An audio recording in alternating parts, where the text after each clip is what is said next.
Hey, Apophis here. This video is on using the Raw Watcher's Greatsword. We pretty much already had the stats to use it two-handed based on our build already, which was focused on Wing Spear and Uchikatana. But we also had 20-something in, which more than makes the requirement to use Watcher's Greatsword. Let's get started. But before we get into this first invasion, just wanted to say, by the time this airs, happy holidays, everyone. Hope you all had a good year. It's been an interesting time for me personally, but hopefully things will be looking up in the next year or two. But anyway, so this is our first invasion. Somehow in the Forest of the Fallen Giants. Pretty surprised that someone's here at like 1.2 million. But it could be New Game Plus.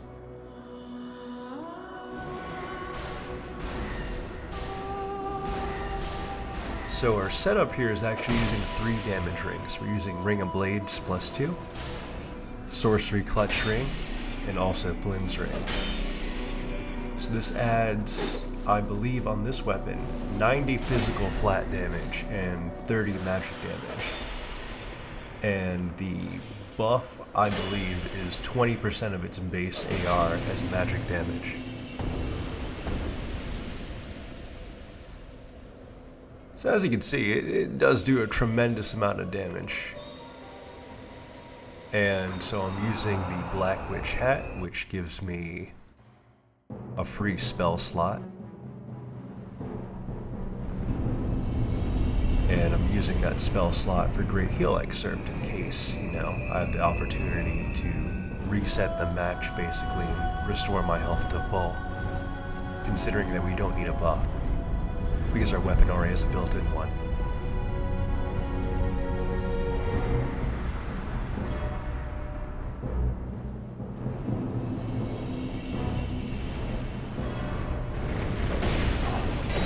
Yeah, that was a shocking amount of damage on a lightly armored target. I think each strike did about like 600, well, the first hit was counter hit, so that was like 690, but altogether that was like 1350 or something like that.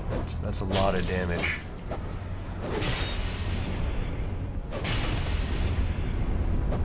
See, there was like a really good opportunity to just like parry him because he was just spamming the rapier R1. I think if I blocked the first one, I could have just parried the second pretty easily. I think that'll be like kind of a recurring theme here, that I could be using parries more effectively, especially considering I'm carrying a light shield, which is the Watcher shield.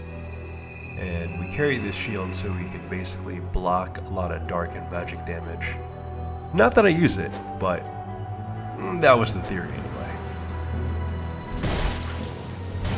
It's Christmas Eve, we're getting some nice 2v1s, which, I'm kind of glad to see. People having fun co-oping. Yeah, look at that R2 damage. That was probably like over 750. Taking out a nice chunk of both their health bars. And I'm pretty sure that Guts is the wrong gender. But it's almost like a meme at this point that everyone's just like labeling their gut sword using character as Guts. And even unbuffed, the two-handed R1 still doing over 500 damage per strike.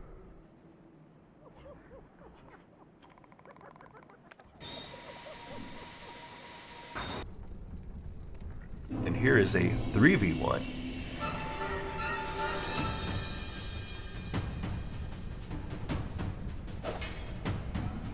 And we can kind of like start to see some of the weaknesses of the two-handed stance. So yeah, we catch his roll, but then after that it becomes like relatively difficult to catch an evasive opponent. Because I think the two-handed R1 is still reaction rollable, despite being faster than most of the greatsword two-handed R1s. However, if you get the whiff punish, it's a guaranteed 2-hit combo, so you can definitely squeeze a lot of damage out of that, especially because the first hit's going to be counter hit.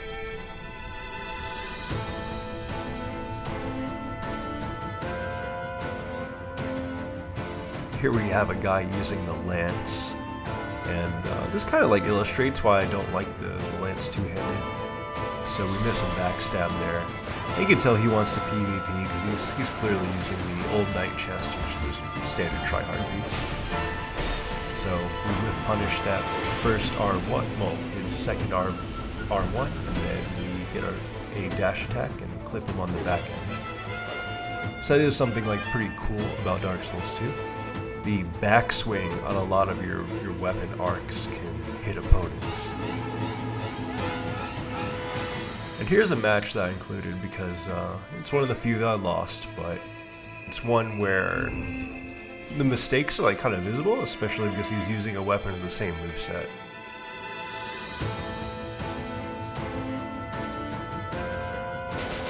So yeah, that crossbow, very punishable. So if I had the one-handed moveset here, I probably could have like pressured him a little better because I would have had the stand R2, which is a poke, and then the rolling R1, which is also a poke. And I ran straight into his R2, trying to fish from my R2 in the same range. And not really sure how I got caught from my roll there. I feel like I rolled at the right time, but obviously I didn't. So he's able to roll it pretty consistently, but he ran out of stamina after that strike. But I should have committed to the second hit, and then I accidentally pop a grass instead of throwing a knife. And by the time I throw my second knife, I've already been clipped. But, you know, that was like pretty easily winnable. I should have just committed to the second hit in the string if I knew I was going to get a punish, right? But, you know, just one of those situations where you make a mistake because you get a little too hasty to back out.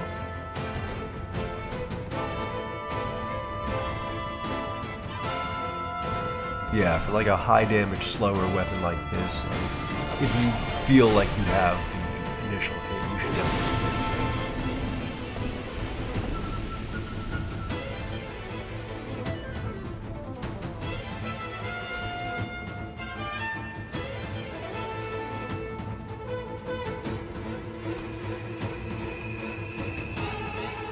How good is it against shields? Against a lot of them, still pretty good. You're still going to get a good amount of chip damage, as long as you're able to zone them out and not get hit too much yourself. It's probably fine, because as soon as they slip up, you're going to be doing a lot of damage.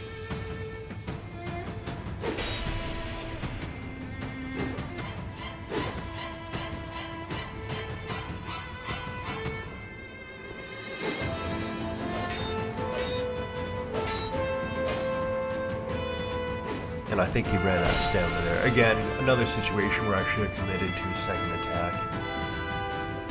I just wasn't sure if he's going to get hit, but I think that the hit stun is good enough that you like kind of hit confirm it.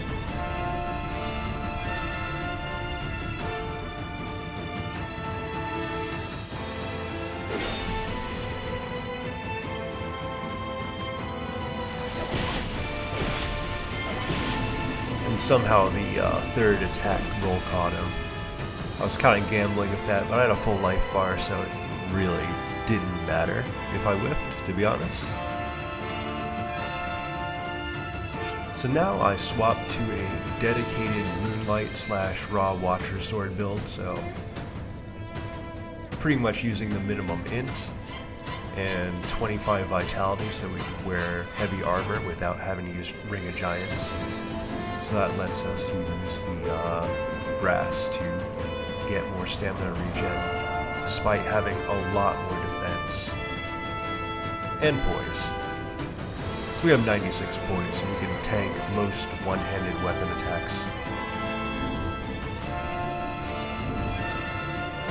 The next breakpoint is 123, which is possible, but not super practical. And we're only using Ring of Blades +2 and the Sorcery Clutch Ring.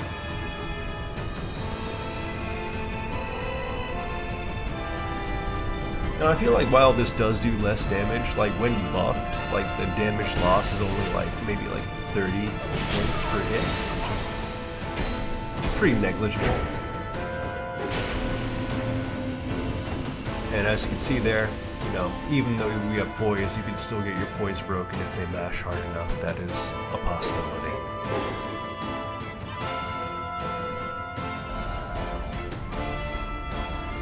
Wow, this guy's cheeky. He went straight for a backstab there. See, they're playing quite evasively, so I try to swap out of the two-handed stance to a one-handed stance. We have the option to use our rapier for fast attacks and also parry. And yeah, I just should have parried that. He was obviously doing a run attack, so clip him there on his bad movement. Try to catch him with the one-handed R1, but he's just out of range. And so, yeah, that's the case where Flynn Ring probably would have allowed me to finish him with that R1, but you know, we have a lot more survivability. As you can see, his Estus gives him back nearly a full life bar. He makes another mistake there. And punish the Estus and get the kill. Easy peasy.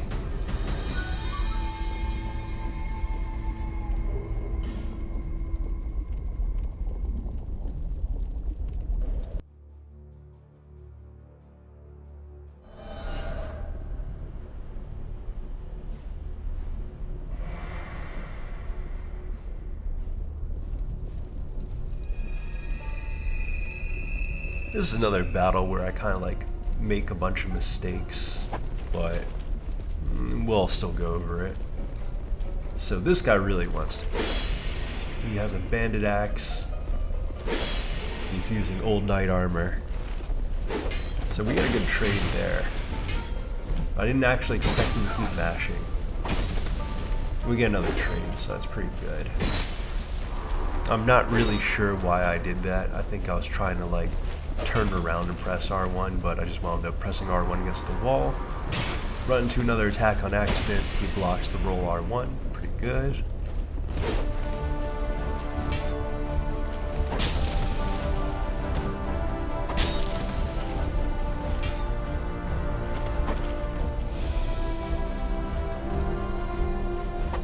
That's a bit of desync. There's no way that actually hit me. That's okay. He has no health. We just finish him with that. I could have also equipped throwing knives. Didn't have to work that hard.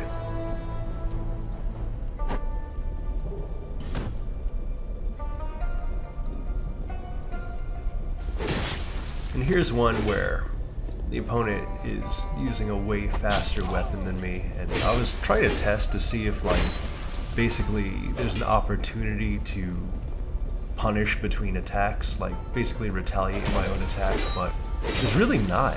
The katana is so fast that I have no opportunity to press R1, and two-handed I'm not able to poise it either. So he is able to mash really hard, but you get that one punish on his low stamina with R2 one-handed that clips about 1.2k. Then we just finish him with the rapier.